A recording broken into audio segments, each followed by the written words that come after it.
అందరికీ శనార్థులు ఇక రానే వచ్చేసిండు మీ నర్సయ్య తాత మార్నింగ్ న్యూస్ విత్ నర్సయ్య తాత మధ్య మోత ఇక మరి ఇలా ఇయ్యాల ఎప్పుడు ఎవరెవరి జాతకం ఏ రకంగా మారబోతుంది ఏంది ఏం కథ అనేది చిన్నగా పసిపడదాము. ఇక మరి ముందుగాల మహాపత్రిక నా పేరుతో మోసం ఎవరి ఇడియట్ నటి శ్రియా ఫైర్. ఓ అమ్మ ఈమె పేరు మీద ఇంకొక బొమ్మ తయారైందట. అందాల బొమ్మ, ముద్దుల గుమ్మ, రసరాగ రంజిత రమణి, మృదు మధుర బాబ తరంగిని. ఎవరు కావచ్చు ఆ పిల్ల? నీ పేరు మీద ఇంకెవరు తయారయ్యారు? ఓ శ్రియా, వామ్మో పిల్లకు పెద్ద కష్టమే పెట్టిరుగా పాపం. రామ రామ, అయ్యో. సరే సరే సరే జర్ర పసిపట్టుని ఓ పోలీసు వాళ్ళు. నటి సినిమా హీరోయిన్ శ్రియా పేరు మీద ఇంకొక పిల్ల తయారయ్యిందట. ఈమె అందం మొత్తం ఆమె దోసుకపోతుందట. ఇక ఇప్పుడు సోషల్ మీడియా సాగపోలు ఆమె వెంట పడతట్టు ఈమెను వదిలిపెట్టి. జర్ర పోలీసు వాళ్ళు జర కనిపెట్టి మరి ఎవరో ఆ ఈడియట్ జర్ర మీరు జర ఇరుకున పెట్టే ఉపాయం చేయరి. వేషం వేసిన ఆమె ఎవరో పొలం మంచిదట, జర్ర కనిపెట్టి మోసం చేస్తుర్రట. ఇక పోతే బి హీరో, బీహార్ హీరో, 10వసారి సీఎంగా నితీషు, డిప్యూటీలుగా సామ్రాట్ చౌదరి, విజయ్ సిన్హా, ప్రధాని మోదీతో పాటు హాజరుగానున్న ఎన్డీఏ నేతలు.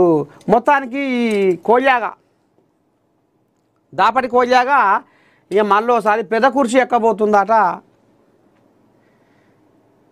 ఇక మరి కొంతమంది బీజేపీ కోల్యాగలకేమో అరే ఇన్నో మనీ ఎక్కువ సీట్లు వచ్చాయి, మనం ముఖ్యమంత్రిని కాలేకపోతున్నాం, ఈ 12 ఎంపీ సీట్లు చదవకుండా ఆ 12 ఎంపీ సీట్లు చేయబట్టి మోదీ మన నోళ్ళు మూయిస్తుండు, మన నోటికి తాళాలు వేస్తుండు, మనల్ని ఎటు కాకుండా చేస్తుండేవరా అని బీజేపీ కోల్యాగల పడ్డదట బీహార్లో. ఎందుకంటే ఇప్పుడు ఈ నితీష్ కుమార్ కంటే వాళ్ళకే బీజేపీ వాళ్ళకే సీట్లు ఎక్కువ వచ్చాయి కదా మొన్న అసెంబ్లీ ఎలక్షన్లల్లా. జర ఆగరాదురా, నేను ఏదన్నా ఒక సరిగా చేస్తా, నేను ఏదన్నా ఒక ఉపాయం చేస్తా. ఉపాయం లేనివాడట ఊరవుతా వచ్చిండట. అరే మీరు ఆగురి, అది చక్రం ఎట్ట తిప్పాలో అట్ట తిప్పుదామని జర ఆగురి. ముందుగాలనైతే ఆయన జర్ర రోక్కు రాని. ఇప్పుడే మిమ్మల్ని మనమే బీజేపీ అని మిమ్మల్ని బీజేపీ అభ్యర్థిని సీఎం అని ప్రకటిస్తే మళ్ళీ ఈ కోల్యాగా కాడెత్తేస్తుంది. మళ్ళీ దాని పక్కపోయించి ఈ బుడ్డ కోల్యాగలు మళ్ళీ దానికి అంటకాగుతాయి. అట్టనైనా మళ్ళీ అదే. అందుకైనా జర్రాగు. మనకు మంత్రి పదవులు మనకే జోరుండే, ఉప ముఖ్యమంత్రి మనకే జోరుండే. ముఖ్యమంత్రి కొన్నాళ్ళు కాగానే ఏం చేయాలనో గది చేస్తా, ఏ సాకు చెప్పాలనో జనాలను ఎట్లా నమ్మియాలనో అట్లా చేసి తిరగరాస్తా చరిత్రను, జర్ర ఆగురు అని మోదీ చెప్పుకొస్తున్నాడు.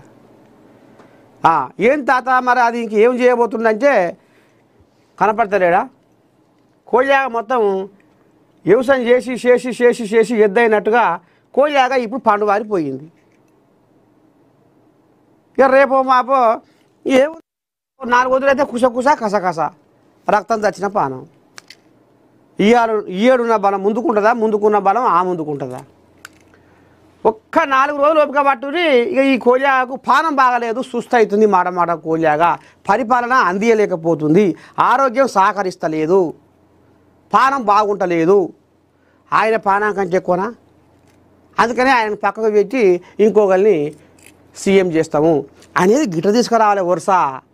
జర మీరు సైసుర్రి అని మోదీ ఈ బీజేపీ కోల్యాగల చెవులా వేస్తుండట.